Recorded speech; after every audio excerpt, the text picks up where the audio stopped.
Welcome dear students. मध्यकालीन भारत के इतिहास प्रश्न पत्र के अंतर्गत आज हम मुगल वंश में हुमायूं के बारे में पढ़ेंगे। हुमायूं जिसका शासनकाल भारत में 2 भागों में रहा और वह अपने विशिष्ट व्यक्तित्व के लिए भी जाना जाता है।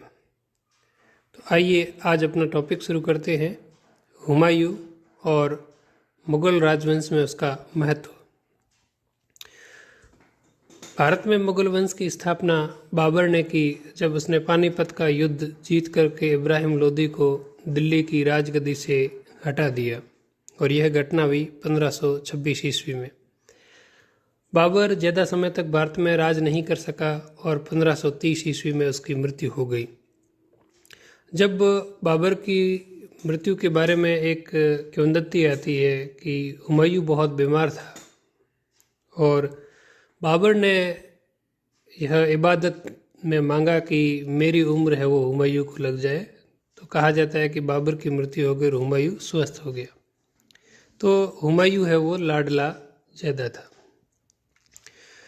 बाबर की जब मृत्यु हुई तो उसके बाद में 29 दिसंबर 1530 में हुमायूं को राजगद्दी मिली, लेकिन बाबर ने मरते मरते एक काम ऐसा किया जो हुमायूं के जी का जंजाल बनता रहा।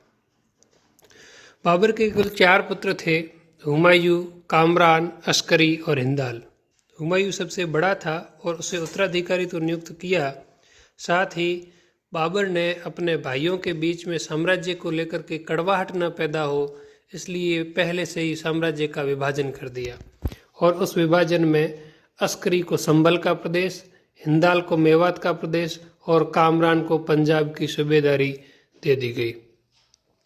इस प्रकार से जो साम्राज्य था उसको विभाजित कर दिया। हुमायूं हमेशा अपने भाइयों को साथ लेकर चलना चाहता था, लेकिन उसके भाइयों ने समय समय पर अपनी अयोग्यता प्रदर्शित करते हुए हुमायूं को हमेशा संकट में डाला। जब बाबर भारत में आया तो हुमायूं भी साथ में था और उसने भी कई महत्वपूर्ण लड़ाइयाँ बाबर के साथ साथ लड़ी, लेकिन जब वो शासक बना तो उसका पहला जो आक्रमण था वो कालिंजर पर हुआ। हुमायूं का जो कालिंजर अभियान है इसका प्रमुख उद्देश्य था गुजरात का शासक बहादुर शाह, जिसकी शक्ति बढ़ रही थी और उसका प्रभाव मालवा और मेवाड़ तक के प्रदेशों तक फैलने लगा था, उस प्रभाव को रोकने के लिए उसको कालिंजर जीतना था।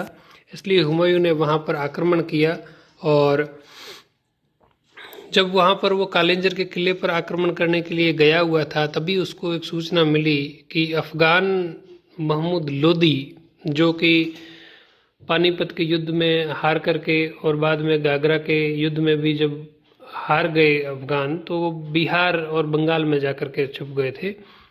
तो अफगान सरदार जो बिहार में था महमूद लोदी, उसने जौनपुर की तरफ अपनी सेना का रुख किया हुआ है और वो जौनपुर पर आक्रमण करने वाला था। इसलिए हुमायूं उस महमूद लोदी को रोकने के लिए कालिंजर का किला बिना जीते ही वहाँ के राजा प्रताप रुद्रदेव से धन लेकर के लौट गया और अपनी सेना जौनपुर की तरफ ले गया, जहाँ महमूद लोदी का सामना करना था। 1532 ईस्वी में महमूद लोदी के साथ में उसका जो युद्ध हुआ उसको दोरा या दोराई का युद्ध कहा जाता है। ये 1532 में हुआ और महमूद लोदी के खिलाफ हुआ और इस दोहरिया या दोराई या दोरा स्थान पर जो युद्ध हुआ इसमें महमूद लोदी पराजित हुआ। इसके बाद में जो बिहार की राजनीति है वो बहुत ही महत्वपूर्ण करवटें ले रही थी। जब बाबर ने वहाँ आक्रमण किया था तब उसने शेर खां को नियुक्त किया था और वही शेर खां आज हुमायूं के जी का जंजाल बना हुआ है। हुमायूं ने चुनार पर घेरा किया था 1532 ईस्वी में और उस समय वो किला है वो शेर खां या शेरशाह के अधीन था। 4 महीने तक उसने लगातार घेरा रखा, लेकिन वह उसको जीत नहीं सका। अंत में शेर खां और हुमायूं के बीच में एक समझौता हो गया और इस समझौते के द्वारा शेर खां को एक तरीके से हुमायूं ने मान्यता दे दी। यह एक प्रकार की उसकी गलती थी। हुमायूं ने गौड़ प्रदेश का पुनर्निर्माण किया और उसका नाम जन्नताबाद भी रखा। जब ये समझौता हुआ तो उस समझौते में यह भी शर्त थी कि शेर खां का लड़का जो कुतुब खां था वो एक अफगान टुकड़ी के साथ में हुमायूं की सेना में रहेगा और उसके बदले में चुनार का किला शेर खां को मिलेगा। लेकिन कुतुब खां जल्दी ही हुमायूं की सेना से निकल करके वापस चुनार आ गया और शेर खां के पास में एक बड़ी शक्ति थी जिसको पराजित किए बिना ही हुमायूं वहां से लौट गया। शेर खां ने अपनी इस मौके का फ़ायदा उठाया और अपनी शक्तियां बढ़ाई और पास में एक रोहतासगढ़ नामक किला बनाया जहां अपना पूरा राजकोष और भंडार ले गया। वहीं दूसरी ओर हुमायूं दिल्ली में आया और उसने वहां दीन पनाह नामक एक विशाल इमारत बनाई जिसमें बाद में उसने पुस्तकालय स्थापित किया और वह अपने शौक और ऐश आराम में लिप्त रहा। उसने अपनी सैनिक शक्ति बढ़ाने का प्रयास नहीं किया। इसी बीच उसे यह समाचार मिला कि गुजरात में बहादुर शाह है वो अपनी शक्ति बढ़ा रहा है और वह मेवाड़ से होते हुए दिल्ली की तरफ बढ़ रहा है। तो गुजरात के शासक बहादुर शाह ने 1531 में मालवा और 1532 में रायसेन के किले पर अधिकार कर लिया और फिर चित्तौड़ के साथ भी एक संधि कर ली। तो बहादुर शाह की शक्ति को रोकने के लिए हुमायूं को अब आगे आना पड़ा। बहादुर शाह की सेना में रूमी खां नामक एक बहत्तर तोपची हुआ करता था। भारत में तोप खाने के क्षेत्र में रूमी खां का बहुत बड़ा योगदान है। वहीं दूसरी तरफ जो शेर खां है उसने सूरजगढ़ के राज में बंगाल को हरा करके काफ़ी सम्मान अर्जित कर लिया था और उसकी भी शक्ति बढ़ रही थी। इसलिए हुमायूं को यह चिंता थी कि कहीं बहादुर शाह और शेर खां मिल गए तो उसको भारत से निकाल भगा देंगे। बहादुर शाह और हुमायूं के बीच में जो युद्ध हुआ वो 1535 में सारंगपुर का युद्ध हुआ और बहादुर शाह वहाँ पराजित हो गया और वो मांडू चला गया जो कि मालवा की राजधानी हुआ करती थी। और हुमायूं ने मांडू और चंपानेर को जीत करके मालवा और गुजरात पर अपना अधिकार कर लिया और फिर उसने चित्तौड़ पर भी आक्रमण किया जहाँ पर चित्तौड़ के शासक विक्रमादित्य या विक्रमाजीत और उसकी माँ कर्णवती और उसकी राखी वाला प्रसंग आता है जिसके बारे में सब परिचित है। लेकिन बहादुर शाह के विरुद्ध जब कर्णावती ने हुमायूं को मदद के लिए आमंत्रित किया था तब हुमायूं ने इस्लाम का हवाला देते हुए बहादुर शाह को रोका नहीं। बहादुर शाह ने चित्तौड़ पर आक्रमण कर दिया और रानी कर्णावती ने जौहर कर लिया था। उसके बाद में हुमायूं को यह अफसोस हुआ कि उसे मदद करनी चाहिए थी।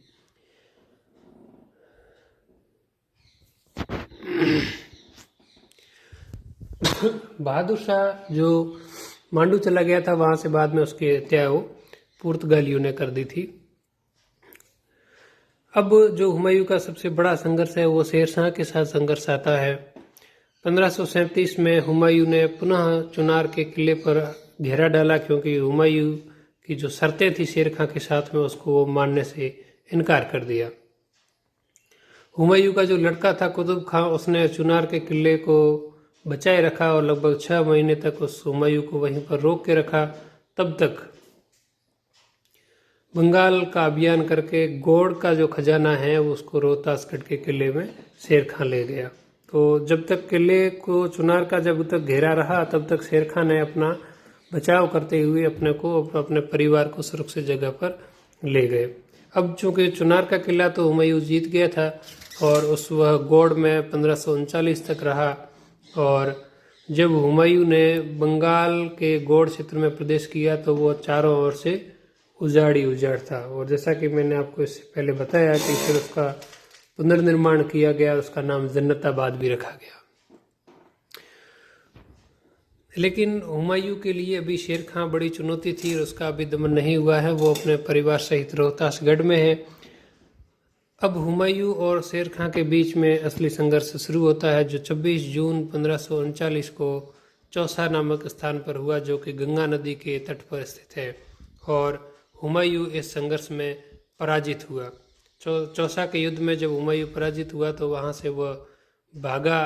सामने गंगा नदी थी और उस गंगा नदी को उसे तैरकर पार करना था। वहाँ पर एक भिस्ती ने उसकी मदद की और भिस्ती ने जब उसकी मदद की तो हुमायूं ने उसकी मदद को याद रखा और वादा किया था कि मैं वापस आऊँगा तो तुझे कभी एक दिन हिंदुस्तान का बादशाह बनाऊँगा। फिर उसको जब हुमायूं बाद में वापस राजा बनता है दिल्ली का, तो उसको एक दिन का बादशाह बनाया जाता है और फिर वो अपनी शासन को स्थायित्व देने के लिए एक दिन का शासक वो बेचती चमड़े के सिक्के जारी करता है। चौसा के युद्ध में जब शेरशाह जीत गया, तो शेर खां जब जीत गया तो उसने अपना राज्याभिषेक करवाया और अपना नाम शेर शाह रखा। साथ ही अपने खुतबे भी पढ़ाए और अपने नाम से सिक्के भी जारी किए। लेकिन अभी हुमायूं भारत में ही टिका हुआ था। अभी उसके पास काफ़ी संख्या में सेना और सेनापति भी थे। लेकिन अगली जो लड़ाई होती है उसमें हिंदाल और अस्करी, ये दोनों भाई जो है, क्योंकि ये दोनों भाई हमेशा हुमायूं के लिए एक कमज़ोरी साबित हुए। हुमायूं इन पर भरोसा करके इनको प्रदेश सौंपता, जैसे जब ये बंगाल गया तो दिल्ली सौंप करके गया, तो पीछे दिल्ली में अव्यवस्थाएं हो गई। गुजरात को जीता तो कामरान को गुजरात का प्रांतपति सूबेदार नियुक्त कर दिया, लेकिन गुजरात में विद्रोह हुआ तो वो भाग कर चला गया। तो इन भाइयों की मदद के बाद भी हुमायूं अधिक सफलता प्राप्त नहीं कर सका और बिलग्राम और कन्नौज, बिलग्राम का युद्ध जो कन्नौज का युद्ध है वो 17 मई 1540 में हुआ। इस लड़ाई में हिंदाल और अस्करी उसके साथ तो थे, लेकिन फिर भी हुमायूं जीत नहीं सका और शेर खां ने सरलता से आगरा और दिल्ली पर अधिकार कर लिया। और एक बार फिर से जो इब्राहिम लोदी के द्वारा जो सत्ता गंवाई गई थी उसे शेर खां ने या शेर शाह ने वापस प्राप्त करके अफगानों का शासन दिल्ली में पुनः स्थापित कर दिया। जब शेर शाह से हुमायूं पराजित हुआ तो वह दिल्ली से भागा और वह सिंध की तरफ गया, जहां वह लगभग 15 वर्षों तक घुमक्कड़ का जीवन जीता रहा। निर्वासन के काल में वह ईरान के शासक की मदद लेने के लिए भी वो उत्सुक था। यद्यपि उसको एक बार मालदीव के साथ भी प्रसंग आता है कि मालदीव से भी उसने मदद मांगी और वो आया भी यहाँ पर, लेकिन अंत समय में वो समझौता सही नहीं बैठ सका। और जब वो निर्वासन के समय में था तभी वहाँ हिंदाल जो है उसका भाई है, जो उसका एक आध्यात्मिक गुरु था, शिया मीर बाबा दोस्त उर्फ मीर अली, उसकी पुत्री हमीदा बेगम के साथ उसने विवाह किया और उसी हमीदा से अकबर का जन्म हुआ। जब अकबर का जन्म हुआ तब हुमायूं अमरकोट के राणा के वहाँ पर था, वहीं पर अकबर का जन्म हुआ और वहीं उसका प्रारंभिक पालन पोषण भी हुआ था। हुमायूं लगभग 14 वर्ष तक काबुल में रहा और कंधार और काबुल पर उसने अधिकार कर लिया। यद्यपि उस अधिकार करने के दौरान फारस या ईरान के शासक ने उसकी मदद की थी और हुमायूं से यह वचन लिया था कि यदि तू काबुल और कंधार को जीतता है तो तुझे शिया धर्म को स्वीकार करना पड़ेगा। यद्यपि हुमायूं ने इस वचन का पालन नहीं किया। शेर खां का शासन भी दिल्ली में लंबे समय तक नहीं रहा और लगभग 5 वर्ष के शासन के बाद ही उसकी मृत्यु हो गई। उसकी मृत्यु के बाद में उसका पुत्र इस्लाम शाह बादशाह बना, लेकिन शेर खां के जो पुत्र और उसके जो उत्तराधिकारी थे वो अयोग्य निकले, वो शासन सत्ता को संभाल नहीं सके। इसी दौरान 5 सितंबर 1554 में हुमायूं अपनी सेना लेकर के पेशावर की तरफ बढ़ा और उसने 1555 में लाहौर पर अधिकार कर लिया। फिर वो 15 मई 1555 को आते आते वह सतलज नदी के किनारे मच्छीवाला स्थान है, वहाँ पर अफगान सेनापति नसीब खां और तातार खां के साथ में संघर्ष हुआ और इस संघर्ष में हुमायूं जीत गया। और इस संघर्ष में जब हुमायूं जीता तो अब पंजाब तक का क्षेत्र है वो हुमायूं के अधीन आ गया मच्छीवाड़ा के युद्ध में। अब हुमायूं को जीतना था केवल दिल्ली और उसके लिए सरहिंद का युद्ध लड़ा गया। 22 जून 1555 को जब इस संघर्ष में से अफगान सेना का नेतृत्व सिकंदर सूर कर रहा था और मुगल सेना का नेतृत्व बैरम खां कर रहा था। ये वही बैरम खां है जो बाद में अकबर का संरक्षक बना।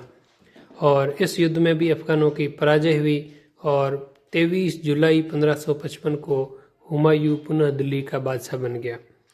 लेकिन हुमायूं के किस्मत में अधिक समय तक बादशाहत नहीं थी, इसलिए जो उसने दीन पनाह नामक एक बड़ी इमारत बनाई थी 1533 ईस्वी में, उस इमारत में एक पुस्तकालय था, उसके भवन की सीढ़ियों से वह गिर गया और उसकी मृत्यु हो गई। हुमायूं के बारे में इतिहासकार लैनपुल ने कहा था कि हुमायूं गिरते गिरते ही जीवन जिया और गिरते गिरते ही अपनी ज़िंदगी खत्म कर दी। यानी वो लड़खड़ाते ही चला, लड़खड़ाते ही रहा और लड़खड़ाते ही उसकी मृत्यु हो गई। हुमायूं को अबुल फजल ने इंसान एक कामिल कहा है। हुमायूं अफीम का शौकीन था और वह ज्योतिष में विश्वास करता था, इसलिए वह सप्ताह के अलग अलग दिनों में अलग अलग रंग के कपड़े पहनता था। हुमायूं नामा जो पुस्तक लिखी गई है वो हुमायूं के काल की नहीं है। हुमायूं की मृत्यु के बाद में अकबर ने हुमायूं की बहन गुलबदन बेगम से लिखवाई थी, क्योंकि कई बार हम कंफ्यूज हो जाते हैं कि बाबर नामा बाबर ने लिखी, जहांगीर नामा जहांगीर ने लिखी, तो फिर हुमायूं नामा हुमायूं ने लिखी होगी। ऐसा नहीं है, इसकी रचना है वो गुलबदन बेगम ने की थी। ये हुमायूं का मकबरा जो दिल्ली में स्थित है, इसके स्थापत्य और इसके जो गुंबद और अष्टकोणीय डिज़ाइन है, इसको आप ध्यान से देखें तो आपको पता चलेगा कि मुगल स्थापत्य में क्या बदलाव आ रहे थे। हुमायूं की मृत्यु के बाद में अकबर शासक बना और उसके बारे में हम अगले वीडियो में देखेंगे। यहाँ एक चित्र भी मैंने अटैच किया है जो काबुल में जो चार बाग है जो बाबर ने बनवाया था, वहाँ पर हुमायूं के जन्म का उत्सव किस प्रकार से मनाया जाता है वो दिखाया गया है। आज की वीडियो में इतना ही। Thank you.